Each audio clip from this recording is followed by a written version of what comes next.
Hello everyone, it's Roidman, and welcome back to the Liar Princess and the Blind Prince.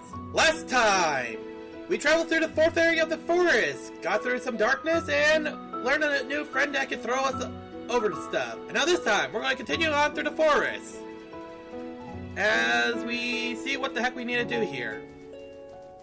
We can jump up, that's not going to lead us to anything. Luckily that was a wall. Well, the princess still... Princess, could you please get the heck up there? Yeah, like I said, these toadstools are very sensitive. That's why I'm going to put the prince right here, turn into a wolf form, jump up, and get these leaves. But I'm also going to jump up to make sure there's nothing stupid up here. Which there isn't. Just a lot of crystals. So, let's get the prince over here and see what the heck is over here. Dropping down. Okay, I'm gonna leave you here and assume that you're going to be safe.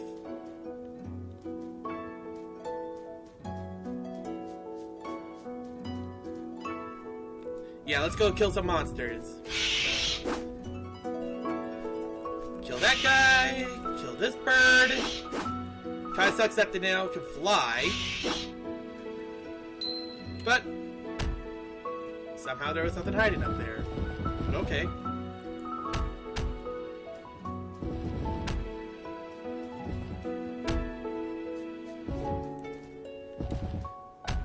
I'm not gonna put the prince on there yet. That's why. Because I don't know where that leads to. Come on, elevator, let's go! Ever just wondering, just wait for those elevators? Okay. What is going to... Okay, we're getting a lot of fog here.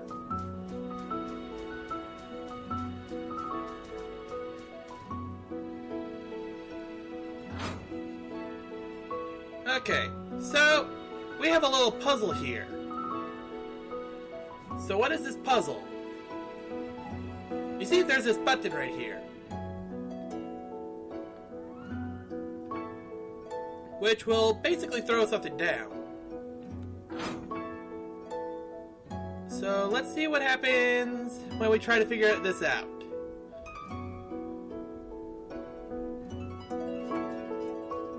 Okay, we can't get the prince up there, but... And we can't... Ooh. Let's see where that leads us to. Because that's going to get up there. It's going to get tossed back and forth between these monsters. And it'll get tossed onto that little button right there. Come on. And that will break that, creating a path for us. And we'll just go back down and get across that bridge. While these monsters just walk back and forth. As we just broke their little toy thing. Oh, gotta be careful here. Those things can... Regardless of anything, they can still kill you.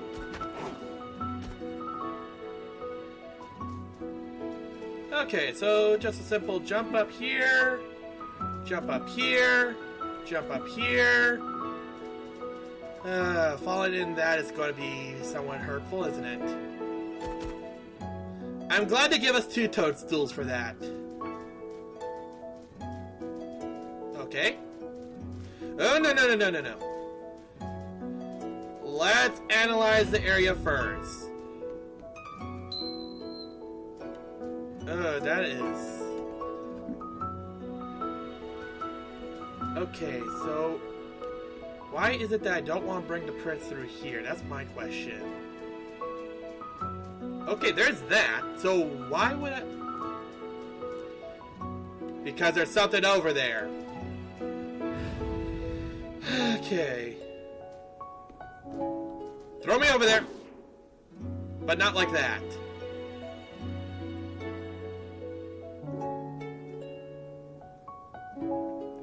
There's something behind that Yeti, and I'm going to figure out what it is. So maybe I have to go when he's at this close? Not even. Is he a trap? I feel like there's something that I'm missing here. Or maybe it's just an actual trap. It's gonna haunt me until I figure this out.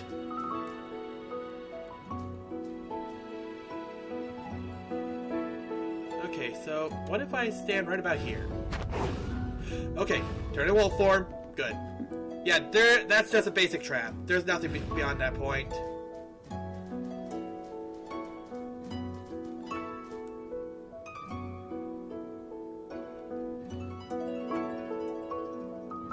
But that was actually an easy third level. While traversing through the cave, they came across a strange area filled with many holes, which looked like gaping mouths. In the darkness, there might be something dangerous in them. The princess thought. To protect the prince, she stood in front of one of the holes and peered inside it.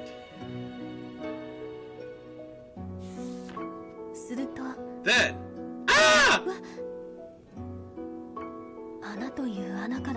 tons of small black creatures emerged from the holes. The princess and the prince soon found themselves completely surrounded.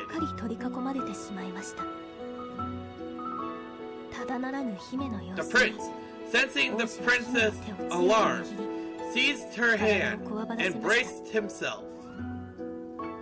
"Don't move," the princess said, ready to fend off the creatures. But the creatures only twitched their nostrils in the curiosity. Maybe they're not harmful, the princess said, just as she turned her back.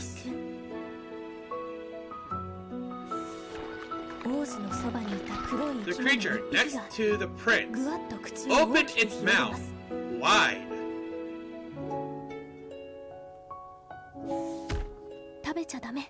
"Don't eat him!" The princess jumped at the creature and pushed it backward, sending it flying into a rock wall.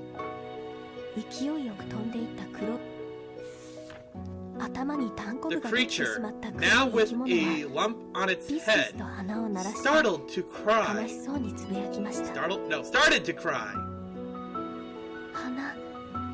"Flower smells good and tasty." The creature only wanted to eat the prince's flower, not the prince himself. The prince tried approaching the crying creature. "No, prince! It's too dangerous! Let me do it!" The princess offered, not wanting him to know that the creatures were monsters.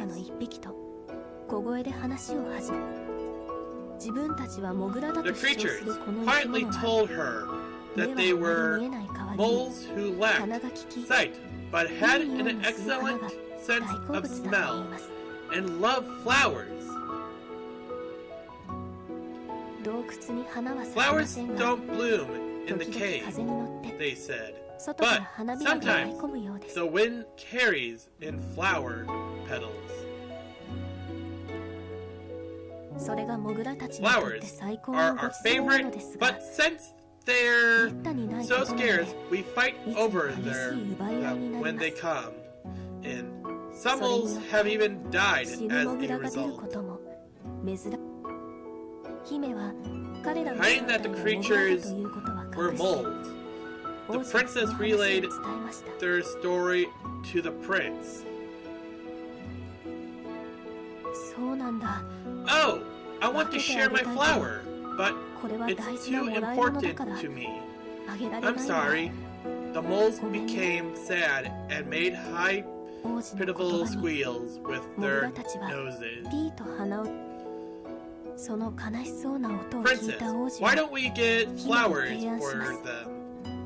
The prince suggested. The princess agreed. Yeah, let's do it. Let's go look for the flowers. The mole stopped crying and became happy, following the petals, riding on the wind. The two set off to find another flower field. So this is my question. We're in a forest, but why are we in a cave where we're trying to get to the witch? Oh well, let's see what happens when we continue forward. Jump, and... well, that's why I wanted to launch a prince. And safely I can just do this now. Jump, jump. Grab prince, and jump up, because I just usually want to figure out where the heck I need to jump first. Jump, and it's going to tell me to jump up here.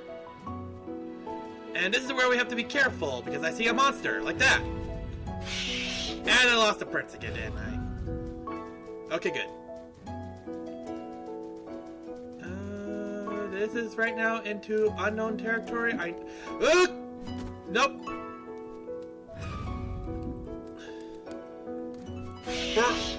They tell us that monsters are afraid of fire, and yet this happens. I'm gonna go ahead and figure out if there's anything that I should be afraid of. Okay, so we need to make sure not to go near that guy. So let's just make a caution, and let's go. Please throw me at the right... okay, good. And let's jump up. Jump up this way. More monsters.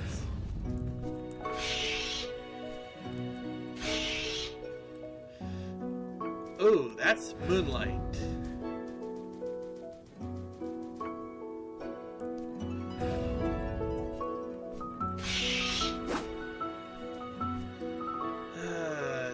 That is not going to be pretty. I see the monsters, but the problem is, if we get into a bottomless pit of some sorts, and I can't get the prince to walk...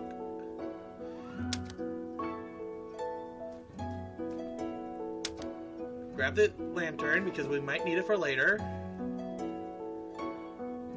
Go forward, and... this is going... we're going to need that...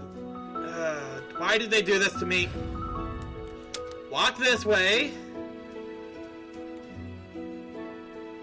I'm just going to double check. Make sure there's no bottomless pits. Like that, for example!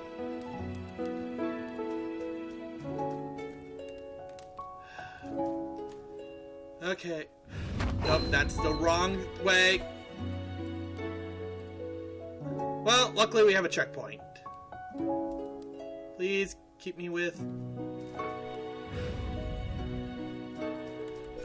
yeah, it starts us all the way back over here. I'll meet you back over at that point.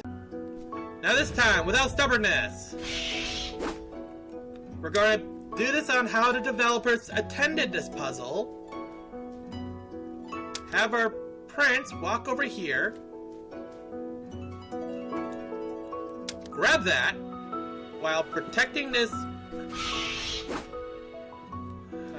Okay. Okay, we need you to go a little more further forward. Grab the lantern. Go more back this way. And now we can grab the prince. Jump over here. Land safely on that. Land safely on it. Okay, I was worried there for a moment. And now we have ourselves some fire. So now we can continue forward.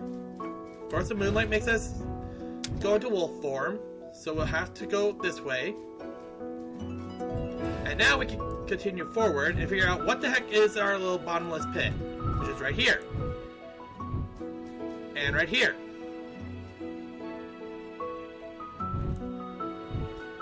Which, now we got another checkpoint, so we don't have to worry about that. And I think the lantern now just became useless.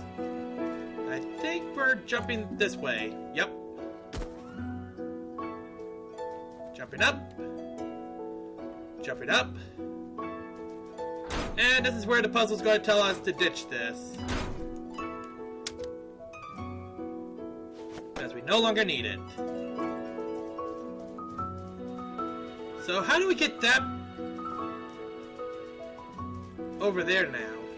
Of course, we're going to have to figure out what's up here first. Oh. Okay. We have to align these where that monster is going to throw it onto there, onto the next one.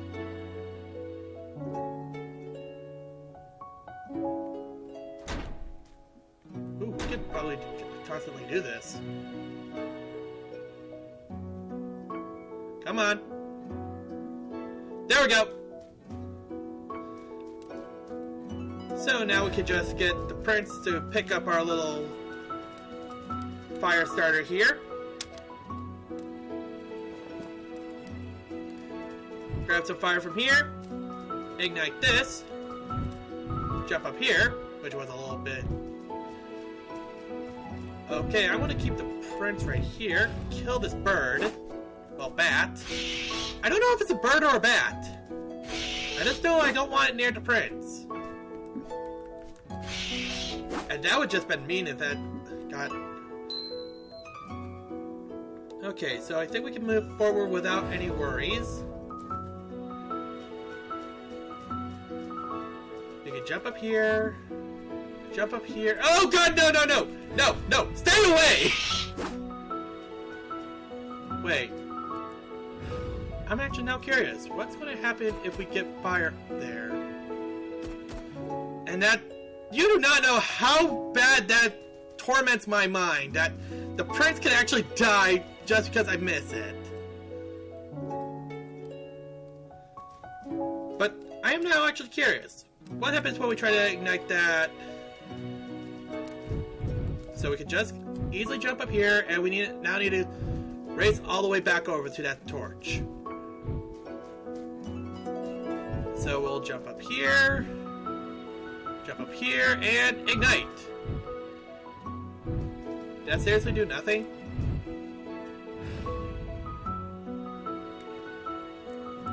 Okay, that seriously did nothing.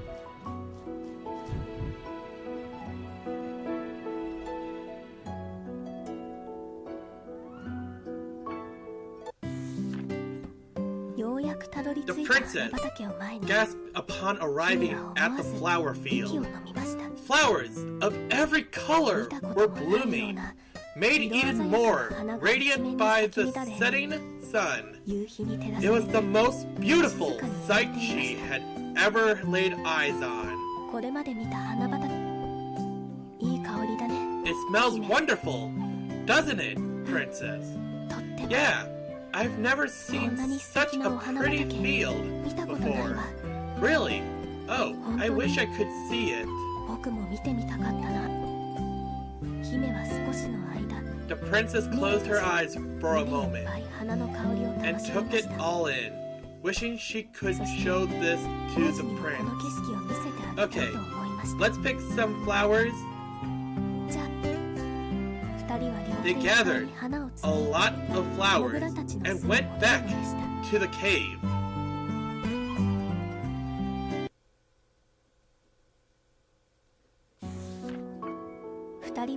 The moles were ecstatic at the flowers the princess and the prince had brought, and they began to jump and run around, the pair clamoring for the flowers.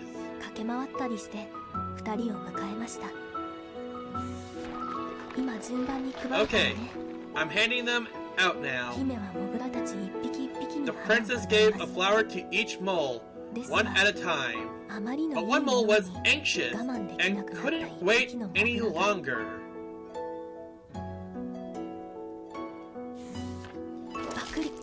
Chomp! The mole sank its teeth into the flowers. The princess was holding. The princess was taken aback, but the mole didn't care and started chewing on the flowers. Nom nom nom. They're so yummy!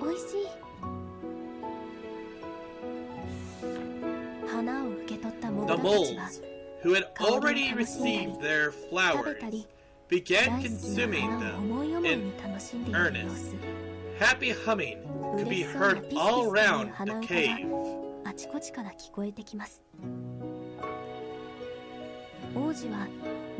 The prince was off to the side, telling one of the moles about the location of the flower field. Thank you so much, said the mole. Why don't you stay here for a bit? The moles then brought out some food for the princess and the prince, who were extremely grateful.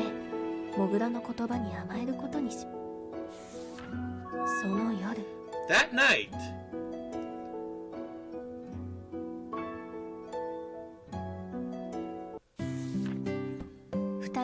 they returned to the flower field.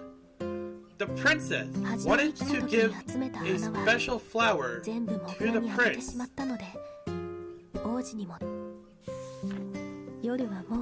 The lantern the prince held illuminated the field.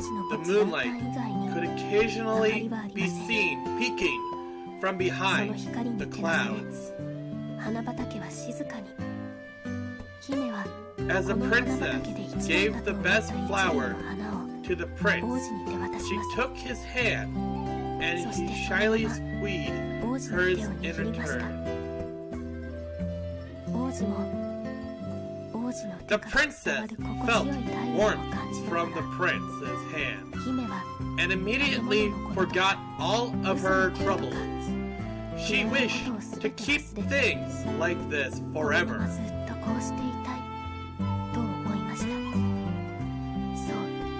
For a moment, the princess completely let her guard down.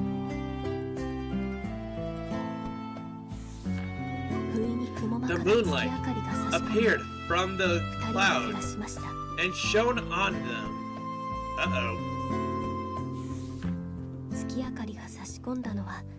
It shone on them briefly, but that was all that was needed for the prince's hand, still holding the princess, to change into the wolves.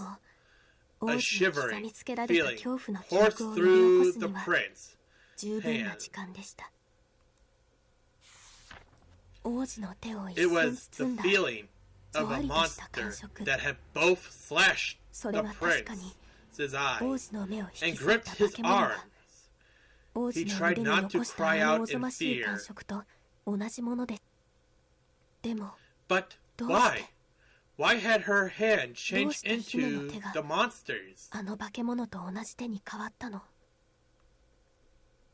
The prince couldn't believe it. Could she be? The princess. She's the monster! He scrambled away from her.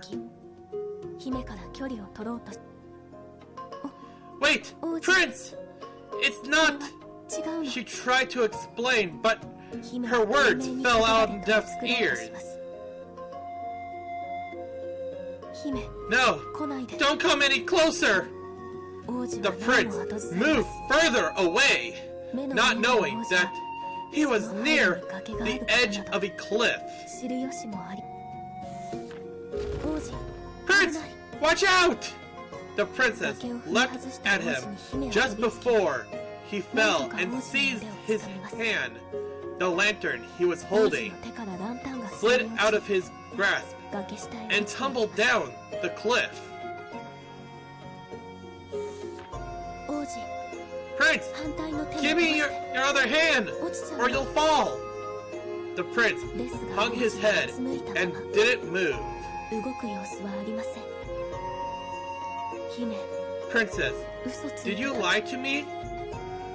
What are you talking about? Hang on! I'll pull you up! But she was too weak to lift him to safety. Are you really a monster?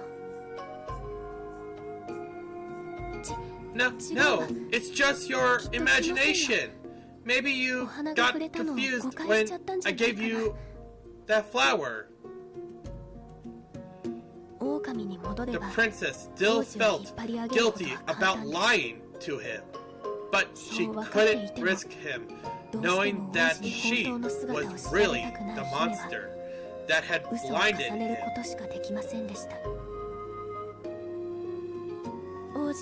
Please, take my hand! She desperately tried to grab at the prince's other hand, but he did nothing and continued to hang his head.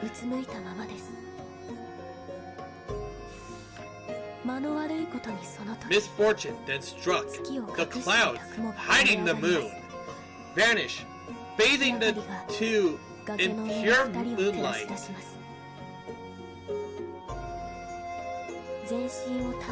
The spell was broken on the princess, and she fully reverted to the wolf. She had no excuses now.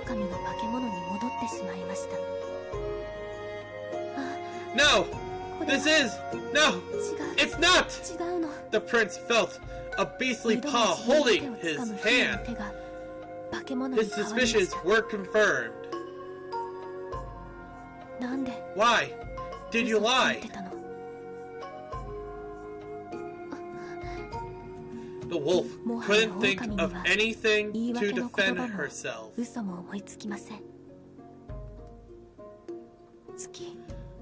I heard? What? You liar! Let go of my hand, you monster! The wolf's eyes welled up with tears. His word had cut deeply into her. She could barely breathe. Nothing had ever caused her heart so much pain before. The wolf inadvertently loosened her grip, and the prince swung his hand free. All she could do was stare at him, falling down the cliff.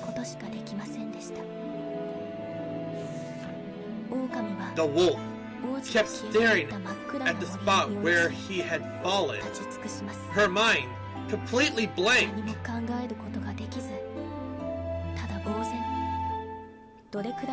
After what seemed like an eternity, a red light shone in the dark forest. Soon, the forest turned crimson. The fire from the fallen lantern was burning the forest. The wolf snapped out of her feed when she heard trees burning. The prince is in danger. I've got to help him.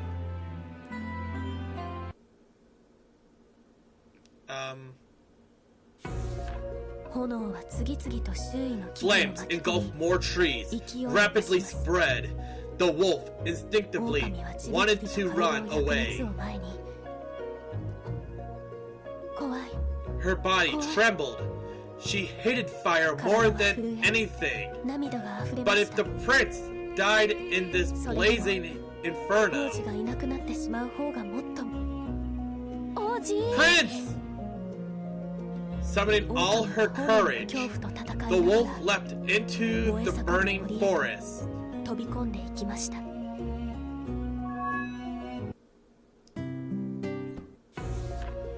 Yeah, so next time on The Liar Princess and the Blind Prince, we try to save the prince from the burning forest.